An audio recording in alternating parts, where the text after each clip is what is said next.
మహాత్మా గాంధీ గారి జయంతి సందర్భంగా మనస్ఫూర్తిగా అందరికీ శుభాకాంక్షలు. ఇంకొక మహోన్నత నాయకులు కూడా శ్రీ లాల్ బహదూర్ శాస్త్రి జయంతి కూడా ఈరోజున అవ్వటం, దానికి కూడా అందరికీ నా హృదయపూర్వక శుభాకాంక్షలు. వారు చనిపోయిన ఇన్ని దశాబ్దాల తర్వాత కూడా మరి సమాధి ఇన్ని దశాబ్దాలు దాటుతున్నా కానీ ఈరోజుకి వారిని గుర్తుపెట్టుకొని మనం ఇంతమంది కూర్చున్నాం ఇక్కడ అంటే దేశం మొత్తం ఈ రోజున అందరికీ అంజలి ఘటిస్తుందంటే వారు ఎంత నిస్వార్థంగా దేశానికి సేవ చేశారు, ఎన్ని పోగొట్టుకున్నారు, ఎంత నిజాయితీగా ఉన్నారన్నదే సూచిస్తూ ఉంది. ముఖ్యంగా ఈ రోజున గాంధీ జయంతి రోజున ఈ మచిలీపట్నం అందరు బందరిగా పిలిచే ఈ మచిలీపట్నంలో చాలా ప్రత్యేకత ఉంది. దీనికి దేశం మొత్తానికి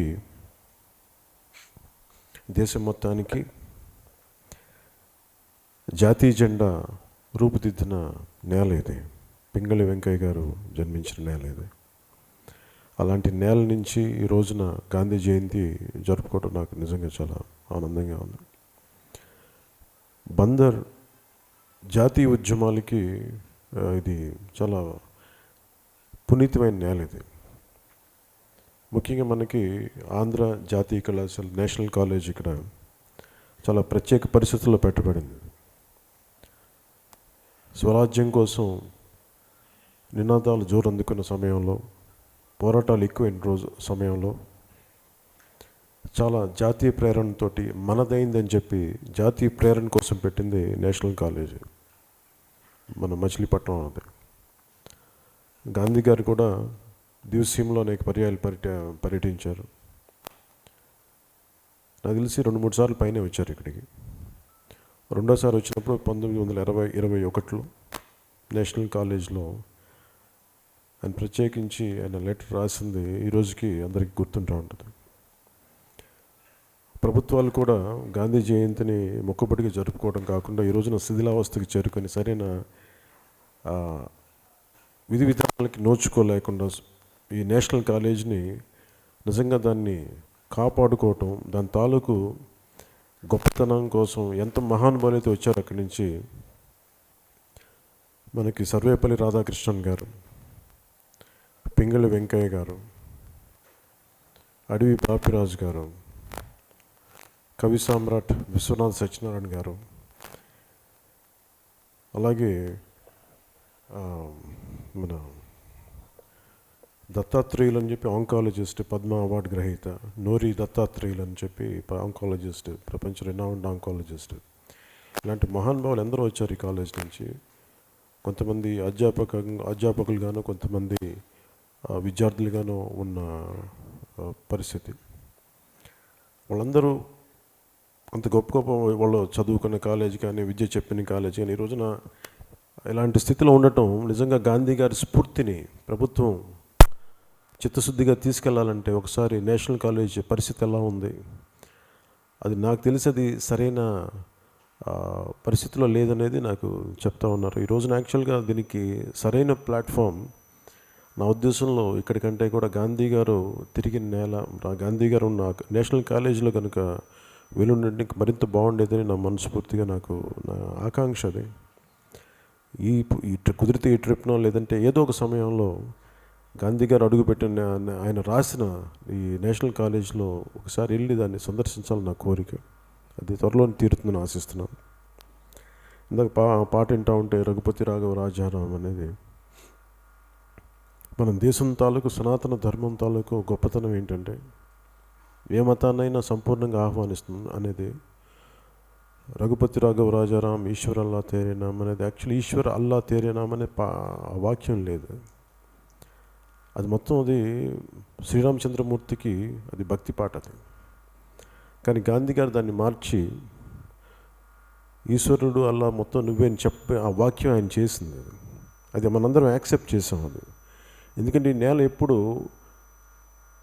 ఒక విభిన్నమైన మతాలకి దీన్ని గుండెకి హత్తుకునే గుండెలోకి తీసుకునే నేల ఇది. అందుకనే ఇంకెక్కడ కూడా ఏ ప్రాంతంలో ఏ దేశంలో కూడా వారి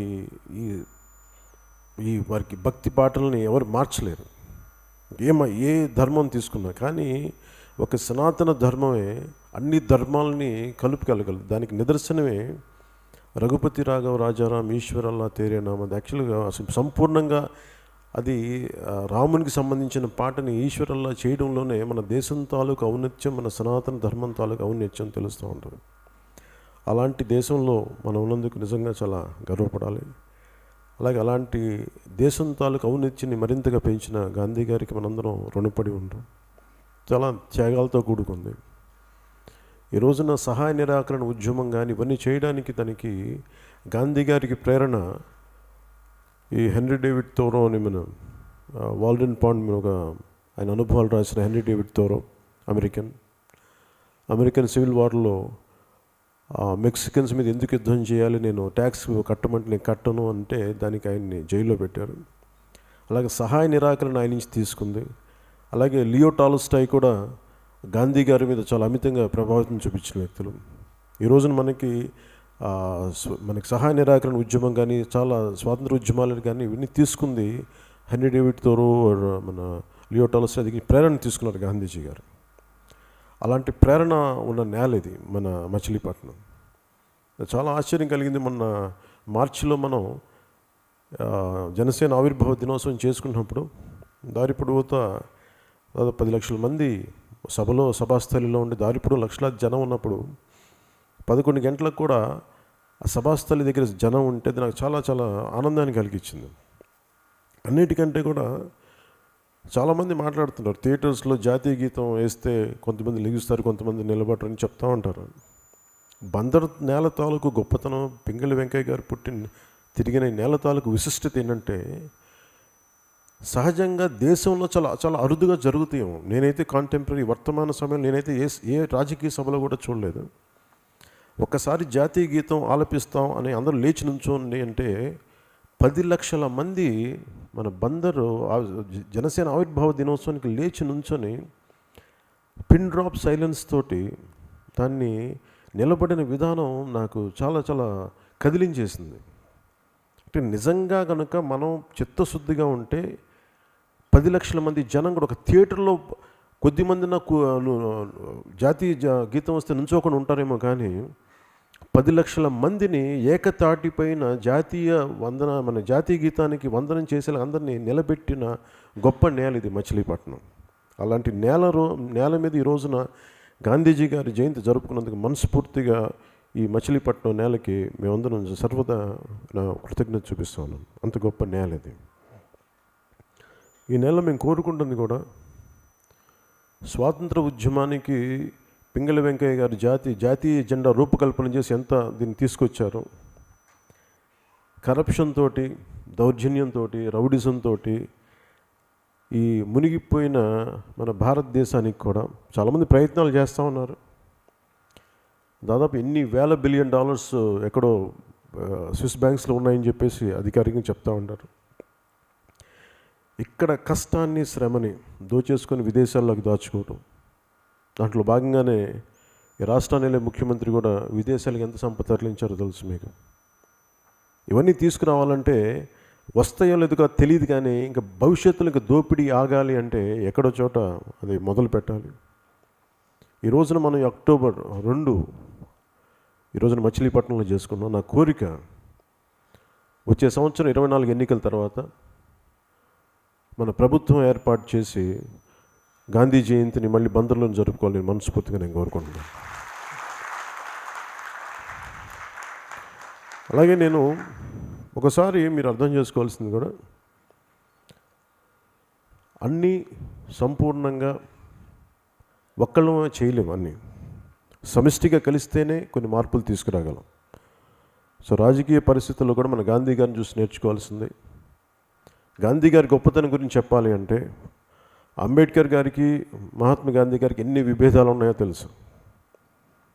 మహాత్మా గాంధీ గారి ఔన్నత్యం తెలియడానికి ఒక్క ఉదాహరణ, ఎన్ని పూనా యాక్టులకు సంబంధించి కానీ ఆ పూనాలో జరిగిన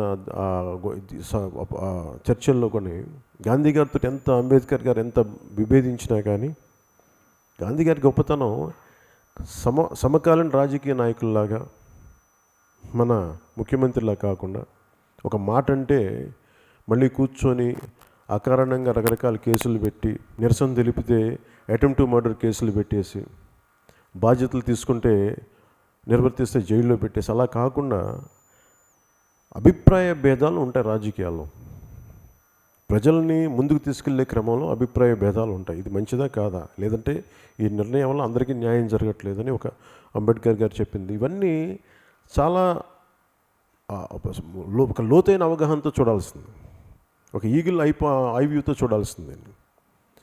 సో గాంధీ గారు ఆ రోజున అంబేద్కర్ గారికి నాకు పడదని చెప్పేసి ఆయన ఇన్ని అనుకొని అది మనకి కాన్స్టిట్యూషన్ డ్రాఫ్టింగ్ కమిటీలో ఆయన చైర్మన్గా చేయడం, రాజ్యాంగ కమిటీకి చైర్మన్గా ప్రతిపాదించింది గాంధీజీ గారు. అంబేద్కర్ గారు లాంటి ఒక మేధావిని, అంత గొప్ప దేశభక్తుని సేవలు ఉపయోగించుకోవాలి, ఆయన ఖచ్చితంగా తీసుకోండి అని చెప్పి ఒక సముచిత స్థానం, రాజ్యాంగ నిర్మాతగా కల్పించిన స్థానం అది గాంధీ గారిది. అంటే తనతో విభేదించినా కానీ, తనతో గొడవ పడ్డా కానీ దేశం కోసం, దేశ ప్రయోజనాల కోసం ఎవరితో ఉన్న కలవాలంటే ఖచ్చితంగా కలుస్తారు. అందుకని గాంధీ గారి ప్రేరణగానే తీసుకోవాలి మనం. అంటే విభేదాలు ఉంటాయి, ఇబ్బందులు ఉంటాయి, కానీ ప్రజాక్షేమం కోసం విభేదాలు మరిచి కూడా ముందుకెళ్లాల్సిన పరిస్థితి ఉంటుంది.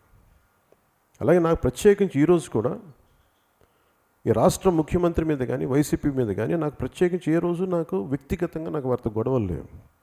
వారి పాలసీలు సరిగ్గా లేవని చెప్పి విభేదం తప్ప వారిని కించపరచాలని కానీ, వారిని తిట్టాలని కానీ, వారితో ఎదురు తిరగాలని నాకేం ఉండదు. ఈరోజున గ్రామ స్వరాజ్యం అనేదాన్ని సంపూర్ణంగా చంపేశారు. ఏదైతే మనకు ఈయన కూర్చొని తూతు మంత్రంగా మాట్లాడతారు, కానీ నిజంగా గాంధీ గారికి నిజమైన నివాళి గ్రామ స్వరాజ్యాన్ని కోరుకున్న గ్రామ స్వరాజ్యాన్ని తీసుకురావటం. అది చేయలేకపోయారు ఈ రోజున, ఎందుకంటే విశిష్ట అధికారులన్నింటినీ తీసేశారు. సో ఈ పరిస్థితుల్లో తిరిగి గాంధీ గారు కోరుకున్న ఈ గ్రామ స్వరాజ్యాన్ని తీసుకురావాలి, దాన్ని మనం ముందుకు తీసుకెళ్ళాలని కోరిక జనసేనకి చాలా బలంగా ఉంది. ఈ ఎన్నికలు చాలా కష్టమైనవి. గాంధీ గారి సిద్ధాంతం కూడా సాధ్యమైనంత మేరకు చాలా అహింస మార్గంలో సహాయ నిరాకరణ ఇలాంటి చేయటం, అవసరమైతే దెబ్బలు తినటం, జైలుకి వెళ్ళటం, త్యాగం చేయటం మీద ఉంటాం. కానీ బ్రిటిష్ వాళ్ళలాగా మన నల్లదొరలు లేరు ఇక్కడ. మన సమకాలీన రాజకీయ నాయకులు అంత బ్రిటిష్ వారికి ఉన్నంత సంయమనం కూడా లేదు వీళ్ళకి. చాలా అడ్డగోలుగా, ఎందుకంటే మన వాళ్ళే బయట వాడికి ఇంకా భయం ఉంది, తెల్లవాడికి భయం ఉంది బ్రిటిష్ వాడికి. కానీ మన నాయకులు మన నేల నుంచి వచ్చిన వాళ్ళకి కాబట్టి వీళ్ళకి అసలు భయం లేదు. మనల్ని బాగా విడతీయచ్చు, బ్రిటిష్ వాళ్ళు కానీ ఇంకా బాగా విడతీయగలరు వీళ్ళు.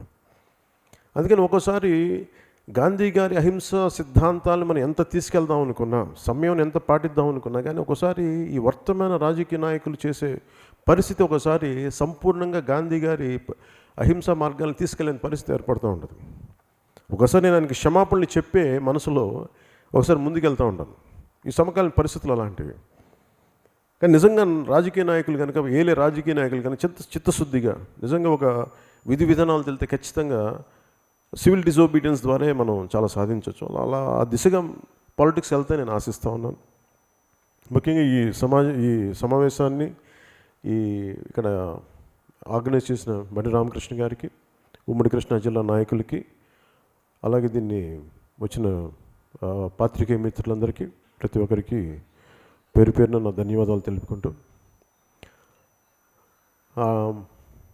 మన లాల్ బహదూర్ శాస్త్రి గారి గురించి చెప్పుకోవడానికి జై జవాన్ జై కిసాన్ నినాదం ఇచ్చిన వ్యక్తి. ఒక తరం పెద్దవాళ్ళు కూడా ఆయన ఇచ్చిన పిలుపు ఏంటంటే ఒక పూట భోజనం.